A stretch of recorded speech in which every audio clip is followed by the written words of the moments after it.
In this lesson, we'll talk about the data structure known as an array. In our last lesson, we talked about storing data within the lines of code of the program. In this lesson, we'll take a look at how can we store large amounts of data, but data that might change over time and needs to be dynamic in a way that I can manipulate it and also change it. And so the data array will allow us to do that. So an array is a single variable that can store multiple values of the same type. So under that one variable name, I can store many pieces of data. Up until this point, a variable could only hold one piece of data, but now we're going to look at a structure that will allow us to store many pieces of data under one name. The values are stored in adjacent memory locations within the computer. Data within an array can be retrieved and overwritten. Unlike when we had the data stored within the lines of code, we could retrieve it, but we couldn't overwrite it. Only the programmer could overwrite it. But data stored in an array can be overwritten by the user. Arrays are ordered structures by row and column, and we'll see this in a future slide. Arrays can also be referred to as a matrix or a table. So an array is an indexed structure, meaning that it does have order to it, okay, and it's indexed starting from 0 to n minus 1, where n is the number of elements within the array. So if it can hold 10 elements, then they are going to be indexed from 0 to 9. An index is an address reference. So within the array, I have an addressing structure so that I know which element within the array I want to access. An element is the piece of data actually stored at a specified address or index within the array. Remember that an array holds more than one piece of information under one variable name. So the use of an index will allow us to choose a specific element within the variable structure. So here's an example of what an array might look like in memory. So when we talked about variables back many lessons ago, we talked about it being a single mailbox within the computer. And what an array is it is adjacent mailboxes of storage within the computer. So here I can see 5 mailboxes that are adjacent to each other that would represent an array. This array will have a single name to it. So, I could call this array grade. And so this array is the variable grade is going to represent the entire set of 5 mailboxes that are adjacent to each other. Okay. And so this is an array of size 5. You can see 5 mailboxes. It is what we consider a single dimension. It's made up of one row. It is indexed from 0 to 4. Remember, indexing, the addressing within the array starts at 0 to n minus 1, where n is the size of the array. So it starts at 0, mailbox 0, and then we have mailbox 1, 2, 3, and 4 all adjacent, with the idea that the number 1, 2, 3, and 4 comes from the idea that it is 1 unit away from the main reference. This mailbox is 2 units away from the main reference, and so on in the array. So the index is 0, 1, 2, 3, and 4. Okay, so when I look at grade, yes, is the whole array structure, but in order for me to access one element of the array, I need to know an index of the array. So 7 is stored at the 4th element of the array, address 3, of the data structure, the array, called grade. So element is 7 at index 3 of the array. In this case, I called grade. But we also have multidimensional arrays. And so this multidimensional array, also known as a 2D array, has both rows and columns. They're adjacent to each other. So this just looks like a block. It looks like a grid. This one is a 4x3 size. The index of an element in the array contains numbers that contains two numbers that represent the row and column for the address. So this is made up of 4 rows. Rows are the horizontal representation of the multidimensional array. So it has 4 rows going across. And then within each row, there are 3 columns. The columns are the vertical component of each row. So this is a 4x3 data structure. Now, the addressing is a lot like a coordinate plane, where we will have a row and a column, both the horizontal and the vertical representation. That idea of that X, Y in mathematics is used in an array structure.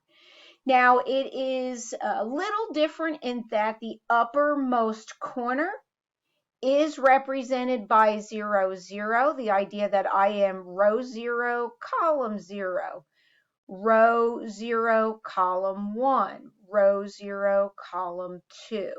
And so 0, 0, 0, 1, 0, 2 represents the elements of row 0 within the data structure. If I move down to row 1, then the idea of row column 1, 0, in there 1, 1, 1, 2. So in a multidimensional array, I need both row and column in order to access the elements of the array. But in this data structure, you can see I can store 12 elements under one variable name versus just one element within the array or within the variable. So here I have an example of a multidimensional array called car. And this one's holding strings, very much like we had with a variable. This one can hold strings. It holds characters.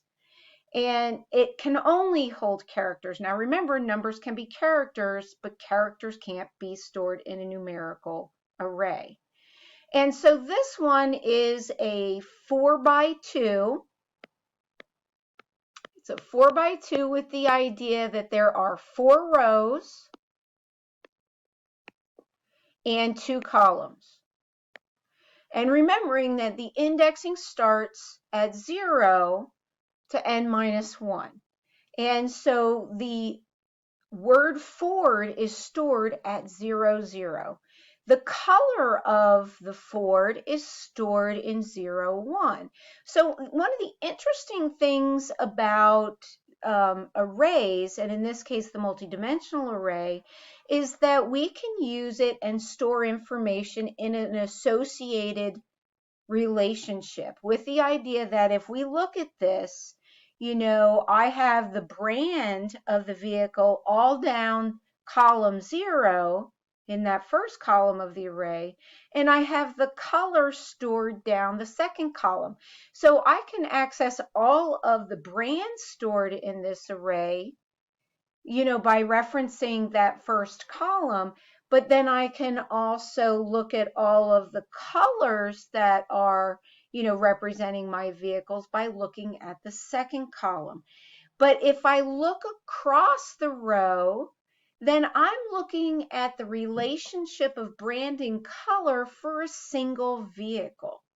And we can use this for a student roster with a grade, which we'll see in a future example, the idea of a player, let's say a baseball player, and his statistics, and so on. So there are things that we can create these associations between the rows and columns of the data stored within the array.